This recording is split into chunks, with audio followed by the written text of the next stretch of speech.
Thank you very much. First of all, I would like to express my gratitude for being here and for the invitation. My name is Weronika Przebierala, and I have the pleasure to direct the work of International Law Center in Ordo Juris Institute in Poland. I think we can all agree that it is crucially important, especially today, to promote and emphasize the value of the family. So many thanks to the organizers for doing today's event. During my presentation, I would like to give you a brief overview of our institute, our initiatives, while at the same time I would like to show you plenty of opportunities to stand up for what we consider is important to us. And moreover, I would like to show you the progressing process of redefining in fundamental concepts such as right to life, initiated by the international organizations, including these organizations that should guarantee their protection. We are a non-governmental organization, a foundation which is founded by individual donations of citizens. Most of us are lawyers who 10 years ago decided to establish an institute as a precise tool of professionals to protect basic human rights and freedoms rooted in human dignity, the concept of which was discovered and strengthened by our Christian European culture and faith. On the screen you may see our statutory objectives. All of them derive from the principles of our constitutions. We are active in defense of human dignity, liberty, human rights, including the right to life from conception to natural death. We also protect the concept of marriage as a union between men and women, as well as the parents' rights to raise their children according to their will and conscience. And we also provide a legal assistance to those who share those values. The structure of our institute is as follows. Basically, it can be divided into two divisions. Analytical activities are carried out in the Center for Family Law and Policy, Center for Strategic Analysis, and Center of International Law, where I am directly involved. And we also, as I said, provide a pro bono legal assistance to individuals and organizations who cannot afford to pay legal fees. And we engage mostly in defense of individuals who are wronged by the legal system or by more powerful adversaries. Currently, we have 567 incoming cases. Inter alia, 76 cases in defense of the family, 46 cases regarding defense of life, 51 cases regarding defense of religion, 5 cases on academic freedom, 2 cases in the face of the good name of Poland, and 5 cases on the transition. Unfortunately, these numbers are growing year on year. The cases on the transition are completely new to us. Last year, if I remember correctly, was the first one when we received reports from people believing themselves to be victims of the transition procedure. In the analytical departments, our activities mainly include preparation of reports, scientific monographs, guidebooks. Last year, for instance, we prepared around 10.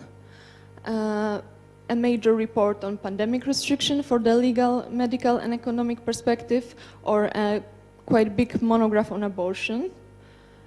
We prepared around 30 legal opinion and analysis.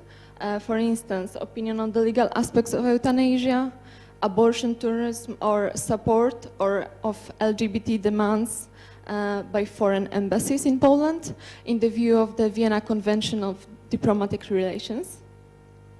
We are also active in media. We are preparing commentaries and statements.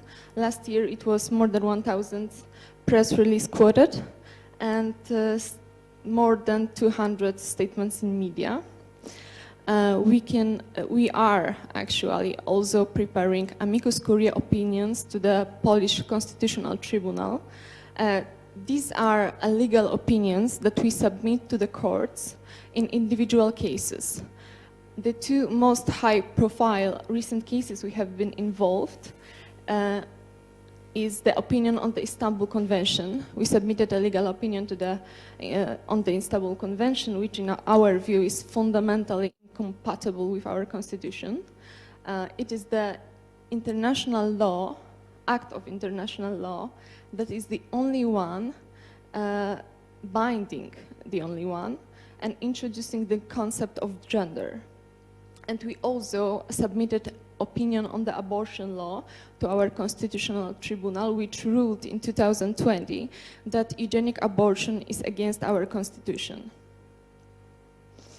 And currently we are also working on draft of laws. Now we are working, for instance, a draft of law on prohibition of the gender transition of children. The idea of this document is to ban in Poland and gender transition for children before 18 years old, and the draft of law on implementing the Constitutional Tribunal verdict on the conscience clause. I would like to also present our international activities and the most important actions we have taken recently. Generally, our international activities can be divided into three directions. First of all, European Court of Human Rights. We are monitoring cases before the court and filling amicus curiae opinions. I think the most important recent cases that were before the court are Fedotova and others versus Russia, where Grand Chamber ruled that the impossibility for same-sex couples to enter into marriage or at least a formal union violates Article 8 of the Convention. And the second one, Mortier versus Belgium, the division into male and female sexes in law does not violate the right to privacy if it is justified by the specificity of civil status records, and the addition of the third sex would require a complete remodeling of the legal system. We are also very active in the European Union. We are monitoring the work of the European Commission, European Parliament, Council of the European Union. We are submitting legal opinions and reports as part of the public consultation organized by European Commission. For instance, we recently submitted an opinion on the project for the transnational recognition of parenthood. We are also sending memoranda, which is a short note for the members of the European Parliament before voting or before the debates that are taking place in the European Parliament. For instance, we recently sent another memorandum on the so-called free LGBT zones in Poland, or the memorandum on the situation of migrants on Polish-Belarusian border. And we are from time to time also organizing conferences in the European Parliament with MEPs from Poland, Hungary, Croatia or Spain. And of course from time to time we are also lobbying. Third direction of our activities are United Nations, where we are holding ECOSOC status. It's like a consultative status that a non-governmental organization can hold, and it allows you to take part in the work of the United Nations and a few committees. So thanks to that, we are monitoring the work of General Assembly, Economic and Social Council and its commissions. We are submitting written statements for the reports prepared by independent experts for the United Nations. We are organizing side events to the sittings in the United Nations bodies. We are taking part in the meetings of the various commissions, and we are participating in the UN consultation within the periodic review of human rights. Last year, Poland was review for the status of human rights in our country, and we took part in the meeting at the Ministry of Foreign Affairs. Now I would like to show you, point out actually a few examples of the attempts to redefine basic understanding of the human rights, and at the same time tell you why does it matter. For instance, European Parliament resolution on the de facto ban on the right of abortion in Poland. Let me quote. Whereas access to abortion constitutes a human right, while the delaying and denying thereof constitutes a form of gender-based violence and may amount to torture and or cruel, inhuman and degrading treatment. But nevertheless, they did not point out any specific provision of the Charter of the Fundamental Rights that would guarantee such a right. Report of the Council of Europe Commissioner for Human Rights, Women's Sexual and Reproductive Health and Rights in Europe. Although, at times, attempts have been made to justify restrictions on women's sexual and reproductive health and rights with reference to a purported prenatal right to life, in fact, the right to life, as enshrined in core international human rights treaties, does not apply prior to birth, and international human rights law does not recognize a prenatal right to life. And the other one, the right to life protects women from arbitrary and preventable loss of life. Human rights mechanisms have clearly stated that the right to life will be engaged when states fail to take effective measures to address sexual and reproductive health and rights deficits that expose women to life-threatening risks. Furthermore, state action to help women prevent unintended pregnancy has also been identified as a vital to ensuring women's right to life, not least as a result of the attendant risk of unsafe abortion and maternal mortality. Consequently, human rights mechanisms have expressed concern about obstacles women face in access to modern contraceptive goods and services when considering states' efforts to give effect to women's enjoyment of their right to life.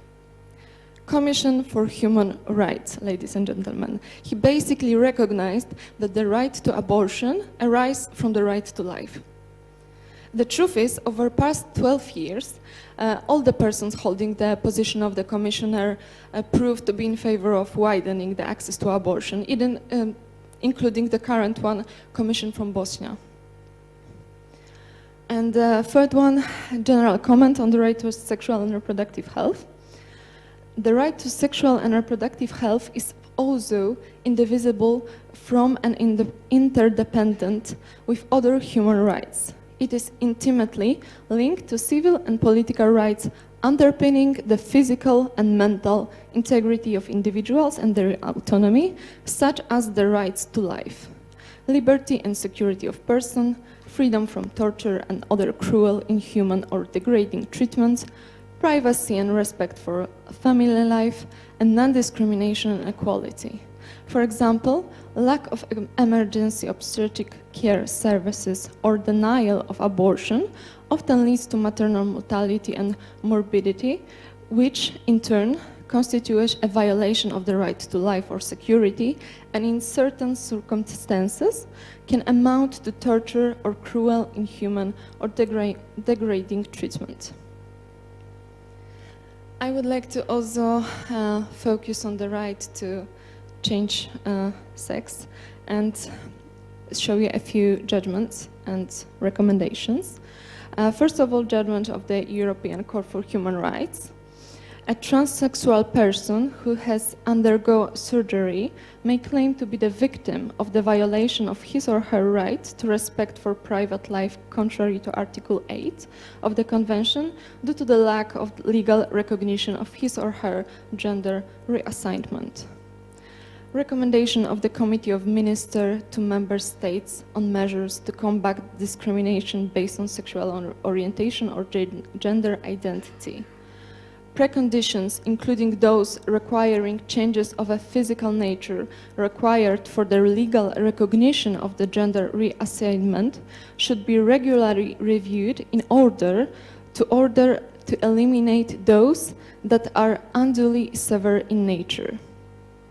Another quote, member states should take appropriate measures to ensure full legal recognition of gender reassignment in all areas of life, in particular by allowing the change of name, surname, and gender in official documents to be carried out in a timely, transparent, and accessible manner. Member states should also ensure, where appropriate, that key documents issued by non-state actors, such as education or employment certificates, are appropriately recognized or amended. And third, member states should take all necessary measures to ensure that following gender reassignment and its legal recognition in accordance with paragraphs 20 and 21 above, the right of transgender person to marry a person of the opposite sex to their gender after reassignment is effectively guaranteed. And the first one, discrimination values against individuals based on their sexual orientation and gender identity. It was a report prepared by the High Commissioner of the United Nations, which states, regulation in states that recognize changes in gender often impose abusive requirements as a precondition of recognition, for example, by requiring that applicants can be unmarried or undergo forced sterilization, forced gender reassignment, and other medical procedures in violation of international human rights standards.